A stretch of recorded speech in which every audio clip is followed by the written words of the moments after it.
Alex with Kodiak Woodcraft. It's the middle of summer, and so what that means for me is that I'm trading some of my time in the shop for some time outside. I've recently wrapped up what I thought was a pretty fun and interesting project.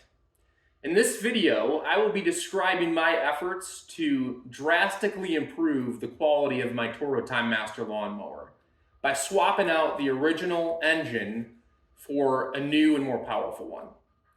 I will describe exactly why I chose to do this in the first place. I'll talk about some challenges that I encountered along the way. And then, of course, I will take you through what the performance of the mower is like after doing the swap.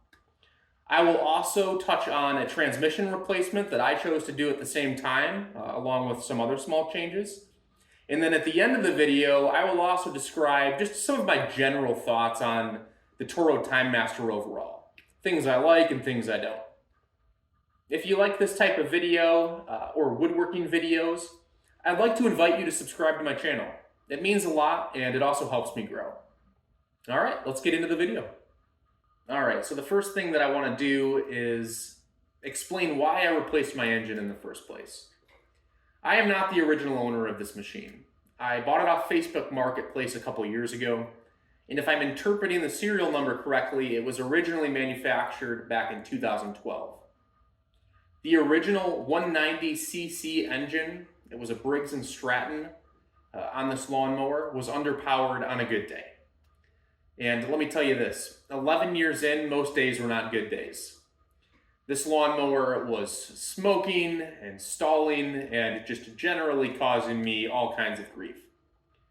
I did give it my best shot, and over the years I did do a lot of maintenance on the engine. I can't tell you how many times I got into the carburetor to clean it, and I even replaced it at one point. But this year, enough was enough. It was time to do the full swap. I do want to point out one more thing.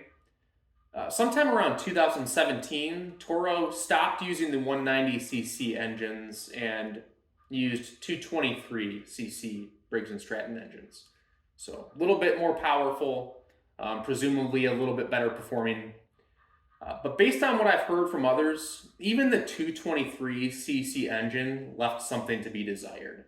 So I didn't have one personally, but from what I can understand, there are people who made this same swap for performance reasons alone rather than being forced into it by having a failing engine.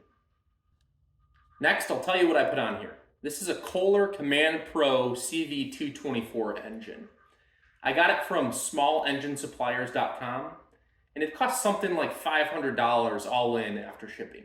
That did hurt the wallet a little bit. I think I paid less than $500 for this entire mower when I got it used off Marketplace. But my premise was that I'd end up with a better than new mower, so I went ahead with the purchase. At the same time that I replaced the engine, I also took the opportunity to replace the transmission cable, and this lever that's part of the personal pay system towards the handle of the mower. There were problems with all of the above. The transmission was going bad, as was the cable, and that lever was made of plastic originally, and it had cracked. Luckily, the replacement that I got was made out of metal, so it should last a whole lot longer. The reason I'm telling you all this is because it ended up being really convenient to replace the transmission and those other parts at the same time that I was doing the engine. I was actually able to flip the entire chassis upside down after I took the engine off, and it made it really easy to access the transmission to replace it. Obviously, you couldn't do it with an engine on there, so it just made sense. Also, from my perspective, it was just nice to do both critical components of the mower at the same time. I would have hated to have to circle back and to work on the transmission right after doing the engine, so I just did them both at the same time. The other thing that I did in the middle of this project was I took a wire brush to the deck underneath and did my best to clean that all up. That's a topic in its own right, and I'll be touching on that at the end of the video. Anyhow, when it comes to removing the original engine, it's pretty straightforward. All you need to do is remove your two main belts and then take out 3 bolts that are attaching the engine. I will say they're not the easiest to get to. In particular, there's one towards the front of the mower that's a little trickier than the others. But there is a hole in your frame that makes it a little bit easier to access. Just know that you will need a socket extension for this. I used a 10-incher and it ended up working fine. I was able to get the original engine off without any issue. So when it comes to the CV224, one thing that you need to know is that it does not come with pre-tapped bolt holes. You'll need to do this yourself. You can either do it directly or rely on self-tapping bolts. When I was getting ready to do this project, I read that many people have self-tapping bolts in their frame already. And that wasn't the case for me. The original bolts were not self-tapping. I don't know if it was because this one's older, from 2012, or maybe somebody was under there before I was. But in any case, it was straightforward enough just to manually tap the new engine. I used a 3/8/16 tap, and I did it as soon as I took the new engine out of the box, flipped it over and got that done.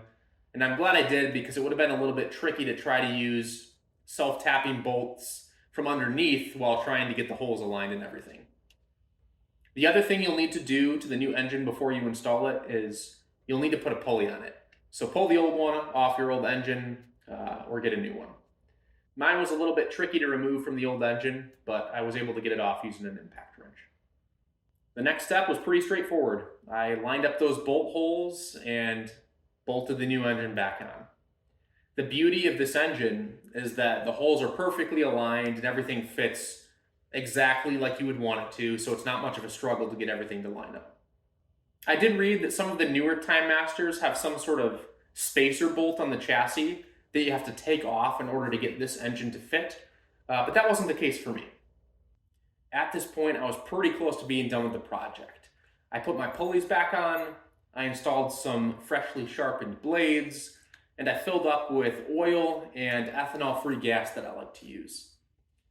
I even installed a tachometer and hour reader on the spark plug. Unfortunately, I've since removed it because it flat out didn't work. There's also one thing that I have not done yet. I have not reattached my engine off switch because this new engine can be turned off directly. However, I do plan to splice that back in, but for now that cable is just zip tied to the frame. Alright, you may be wondering, with the swap out of the way, how does the new engine compare? So I'll tell you this, I've done a couple cuts, and I feel that I've made the right decision. This mower cuts the lawn in a clean and uneventful way. So what I mean by that is there is no bogging down whatsoever. Granted, it is the middle of summer, like I said, so it's not the worst condition for cutting. I will have to report back in the fall once I'm dealing with some wetter grass. But for now, I am super impressed with the performance of this mower. It almost feels like this is the engine that should have been on the machine in the first place. The other thing that I found to be a bit of a surprise is the fact that this is a very quiet engine in comparison to the original. I definitely appreciate that because the last one was really loud. At this point, I feel that I have an 11-year-old mower that would probably outperform a new Timemaster. I love it. I also love the 30-inch stripes that this mower can lay down. It's a beautiful cut when things are going well. So this video wouldn't be complete unless I offered a little bit of critique of the Timemaster as well. I want to give you my honest opinion here. There is one particular thing about this mower that I cannot stand. It collects grass clippings like no mower that I've ever used before.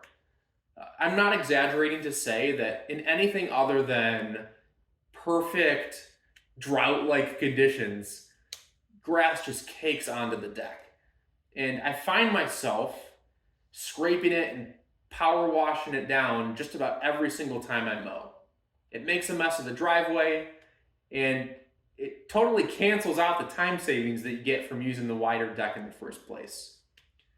I've tried a bunch of products. I've tried silicone products and graphite products, and nothing really seems to work more than a mower too. It quickly reverts back to being a grass collector. I do think that part of my problem could be that the deck is just pretty rough ever since I've had it. It's not exactly silky smooth under there anymore, and I think that that probably makes things worse. But I do view this as the most significant flaw with the mower. If you're thinking about picking up a Timemaster, maybe you're going to do this engine swap, or maybe you're just going to keep the stock engine, just know that it's an awesome mower with that one exception. You are going to have to be willing to give this thing a sponge bath more frequently than you'd like. All that said, I just wanted to give you that information so that you have the full, well-rounded perspective. I still really like this mower, even with its one critical problem, and I like it even more with this new engine. Please make sure to subscribe and turn on notifications so that you don't miss my next video. Thanks for watching.